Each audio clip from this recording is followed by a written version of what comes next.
Hello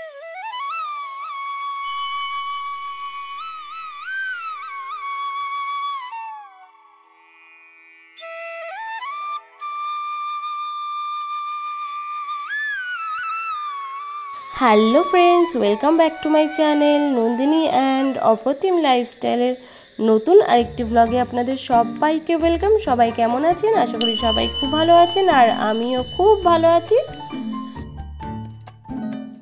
আজকে আমি দেখাবো আপনাদেরকে অপ্রতিমের স্কুল, আর এখান থেকে অপ্রতিমকে ছাড়া হয় আর এখান থেকে অপ্রতিমকে ঢোকানো হয়। এটা হচ্ছে অফিস রুম। তো আজকে এক্সাম, তো আমরা কি করব, তাই স্কুলের সামনে না থেকে পাশেই একটা মন্দির আছে, স্কুলের পাশে আমরা চলে এসেছি। আর মন্দিরটা যে এত সুন্দর, দিনকে দিন মন্দিরটা এত সুন্দর হয়ে উঠছে, এসে তো মানে কি বলবো, মনোমুগ্ধ হয়ে গেছি। দেখুন কি সুন্দর মূর্তি, কি সুন্দর মন্দির, মানে ওয়াও! মায়ের দিকে তাকিয়ে একভাবে দেখে থাকতে ইচ্ছে করবে, এত সুন্দর মূর্তি।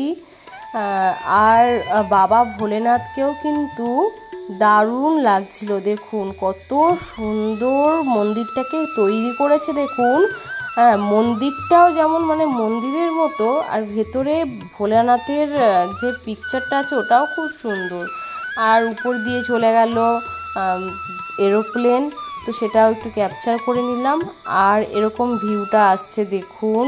তারপরে জলাশয়, এই পুকুরটা রয়েছে, তো পুকুরটাকে বেশ সুন্দর করে বাঁধিয়েও নিয়েছে মন্দিরের পাশে। আর ফুলগুলো দেখে তো আমি অবাক, মানে এটা কি ফুল আমি নিজেও জানি না। এটা কিন্তু জবা ফুল না, এটা একটা অন্য ফুল, জানি না, কিন্তু দেখে খুব ভালো লাগলো। এখানে পাশাপাশি তিনটে মন্দির, এটা হচ্ছে মা কালীর মন্দির, পাশেরটা আছে ওখানেও মা কালী আছে, শীতলা দেবী আছে, আর আছে মাতা সিংহবাহিনী। আর তার পাশের মন্দিরটাতে আছে শুধুমাত্র ভোলে বাবার মন্দির। তিনটে মন্দিরই কিন্তু দুর্দান্ত। আর ইনি হচ্ছে সেবা করে ঠাকুরের, পুরোহিত বলতে পারেন। উনি সব কিছুর দেখভাল করে, মন্দিরের সমস্ত কিছুর দেখভাল ইনি করেন। তাই উনি বলছিলেন যে আমি এরকম করে করি, এরকম দর্শকরা আসে, ভক্তরা আসে, এই বলছিল। কিন্তু মায়ের কাঠামো, মায়ের যে পেছনের এটা দেখুন, তারপর সজ্জা দেখে তো আমি মনোমুগ্ধ।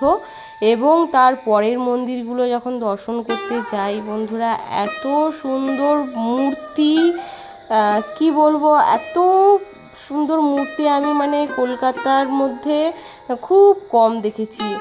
সত্যি বলতে অপ্রতিমকে স্কুলে দিতে আসি ঠিকই, কিন্তু এখানে আসা হয় না।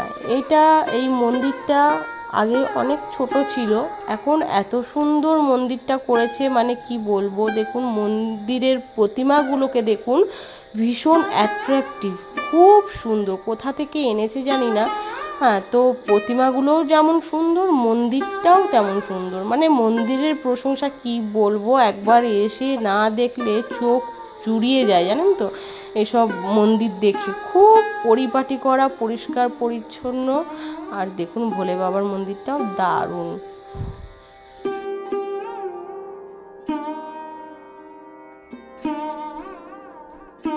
চলুন আমি একটু মন্দিরে প্রণাম করে নিই ঠাকুরকে।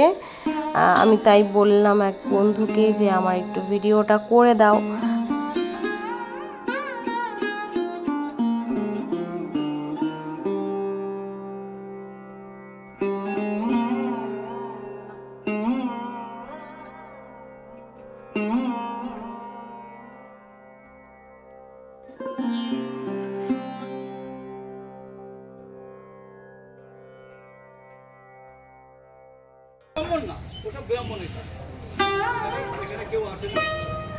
আর যিনি সেবা করেন মন্দিরে, তিনি আমাদেরকে বোঝাচ্ছেন তিনি কি করেন সারাদিনে, কিভাবে দেখভাল করেন, এত বড় মন্দিরটা কিভাবে পরিষ্কার পরিচ্ছন্ন রাখা হয়, কোন টাইমে ভগবানকে কি ভোগ দেওয়া হয়, আসলে এই সমস্তই বোঝাচ্ছিলেন। তো বন্ধুরা, আমার চ্যানেলে যারা প্রত্যেক দিন আমার ব্লগ দেখেন তাদেরকে অসংখ্য ধন্যবাদ, আর যারা প্রথম দেখছেন তাদেরকেও অসংখ্য ধন্যবাদ। আর প্লিজ বন্ধুরা, আমার ব্লগ যদি একটু হলেও ভালো লেগে থাকে তাহলে একটা লাইক দিয়ে যাবেন, এবং যারা নতুন বন্ধু তারা চ্যানেলটিকে সাবস্ক্রাইব করে বেল আইকনটি অল করে রেখে দেবেন। প্রত্যেক বন্ধুদেরকেই বলছি বেল আইকনটি অল করে রেখে দেবেন, তাহলে আমার চ্যানেলের প্রত্যেকটি নোটিফিকেশন আপনাদের কাছে পৌঁছে যাবে সঙ্গে সঙ্গে। সবাই ভালো থাকবেন, সুস্থ থাকবেন। দেখা হবে আরও একটি নতুন ব্লগের সাথে।